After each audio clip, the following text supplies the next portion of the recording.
Hey guys, SPudd here, and today's video is all about helping you level up your desk setups, and I'm going to be going through some of my top picks on how you can do that and showing you some of my favorite setup gear to really take things to the next level.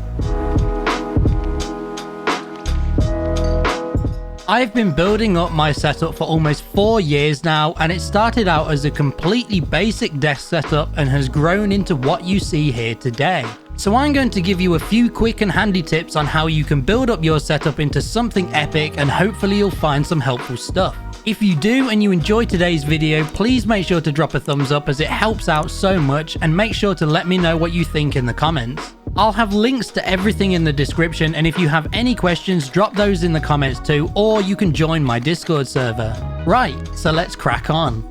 First up, we have the IKEA desk setup. This is by far the most popular desk out there these days thanks to the amount of exposure it's gotten on places like TikTok, and some people say that it's been overdone, but there's a ton of reasons why it's so popular. Firstly, the looks. IKEA have always been known for making good looking furniture, and this is no different. On either end of the desk we have the Alex drawers, which have a super simple design but look so clean. Again with the desktop itself, which in this case is the Ekbakken kitchen worktop, it's simple but it looks amazing. And then there's the functionality of this desk. Typical gaming desks tend to be small in size, weirdly laid out, and offer nothing in terms of storage. The IKEA desk however offers tons more surface real estate for you to use, and the Alex drawers pack a bunch of storage for all the things you need within arm's length. Clutter never needs to be an issue with this desk, as instead of leaving gear lying around, you can just stick it in a drawer for easy access next time you come to game. And finally, there's the value for money. Now these desks have become more expensive recently, but you can currently get an Ekbakken worktop like this for £85, and Alex drawers are £80 each, making a total price of just under £250. It may sound a lot to some people, but typical gaming desks can set you back hundreds of pounds, and as I said before, they often lack space, storage, functionality, and in my opinion, there's not a single good looking gaming desk on the market.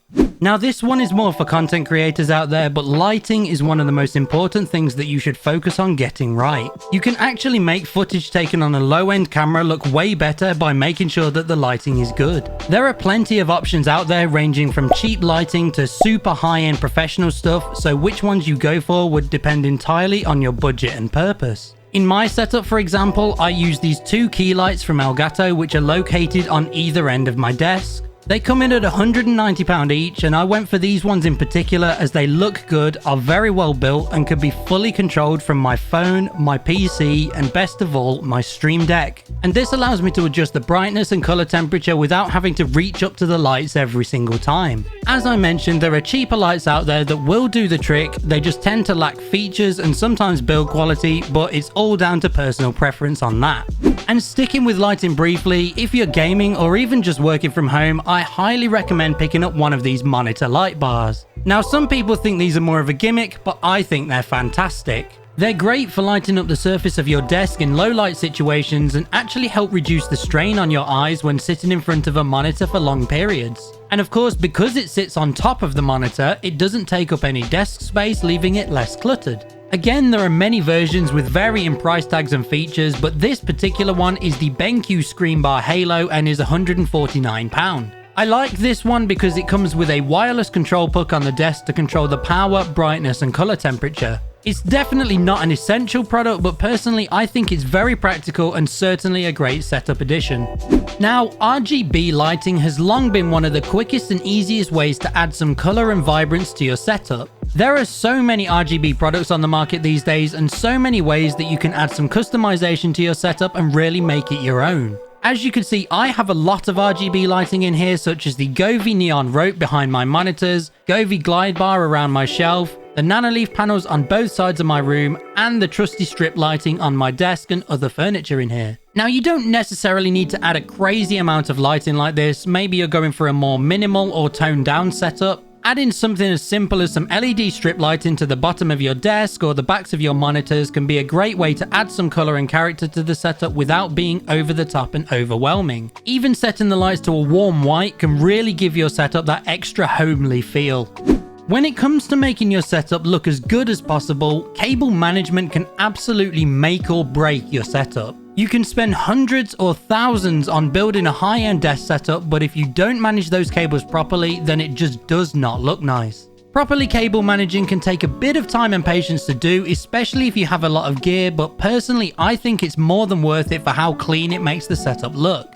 There are plenty of products on the market which can help tidy your cables up, some easier to use than others, but to do my cable management, I use J-channel cable raceways which stick to the bottom of my desk and allow me to run all of my cables neatly through and hide them away. I also use 3M command strips to stick my power extensions to the bottom of my desk out of the way, and also this USB hub. Finally, to tidy up all the rest of the cables, I use Velcro cable ties, which I will always say are infinitely better than zip ties, as you can quickly and easily add them, adjust them and reuse them when you need, whereas zip ties are single use and are also fiddly to cut away.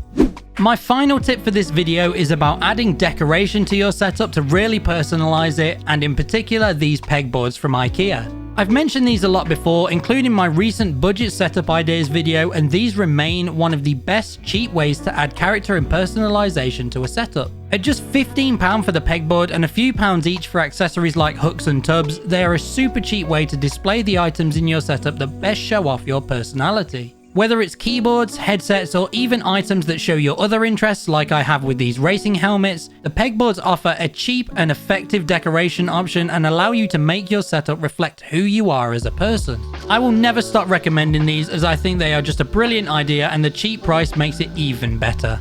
And there you have it, my top tips on ways to take your setup to the next level. Of course, there are plenty of other ways to customize your setup and make it look fantastic, so if you would like to see more of these videos on the channel, make sure to let me know down in the comments. Thank you very much for watching, and I hope you enjoyed and found this video helpful. Make sure to hit the like button if you did and let me know what you thought. I have plenty more content on the way very soon, and I'm actually moving house in the next couple of weeks, and there'll be a completely new setup coming soon, so make sure you're subbed to the channel so you can keep an eye out for some videos on that as well. Have a wonderful day, and I will catch you all in the next video. See you later. Never say that your setup is bad compared to somebody else's, because we all start from nothing. We build our setup up over time, and very often you see setups now and you go, oh my god, these setups are incredible. But we've been working on these setups for years.